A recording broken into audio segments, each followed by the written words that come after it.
Ыбырай Алтынсарин салақтық. Кәрім деген мешер өзі жұмысқа тәуір жігіт болса да, жуынып, кірсіз көйлек киіп, таза жүрумен ісі жоқ еді. Әркім айтушы еді: «Саған не болды, Кәрім? Бойыңнан кіріңді ағызып жүргенше жуынсаң болмай ма?» деп. «Қолым тимейді», деуші еді ол. Сөйтіп жүріп, тұла бойын шиқан қаптап және қотыр болды. Бұл күйде құрсып тырысып жатқанында әркім сұрайды: «Кәрім, саған не болды?» деп. Кәрім айтады екен: «Күнәм үшін Құдайдың бір берген сазайы дағы» деп. Оған қарсы таныстары: «Рас, Кәрім, Құдай тағала таза жүрмеген пылғаншық кісіні сүймейді. Тым болмаса жұмасына бір моншаға түсіп, не болмаса үйінде сабынмен жуынуды әдет етсең, бұл бәлеге душар болмас едің».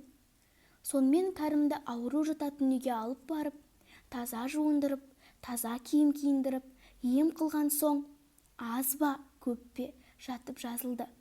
Мұнан шыққан соң Кәрім бір заводқа барып жалданыпты. Өздеріңе де белгілі шығар, заводта нәрсе бояйтын бояулардың қай-қайсысы да у болады. Бір күні қожасы Кәрімге бір бояуды былғап қой деп беріпті. Былғап отырып, кәдімгі үйренген қалыбынша қолын жумастан барып, тамаққа отырып нан жепті. Қолындағы бояудың жұғынының бәрі де жеп отырған нанына жабысып отырғанда, бір мезгілде Кәрімнің іші бүрісіп, ауыра бастапты. Әрлі-берлі, олай-бұлай аунақшып, біраз жатып, Кәрім де ұзамай-ақ жан тапсырыпты. Әлгі бояу у бояу екен.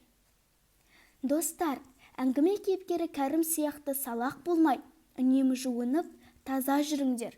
Әңгімеден өнеге алып салақтыққа бой бермеңдер. Бойыңды таза ұстау ұзақ өмір сүрудің кепілі.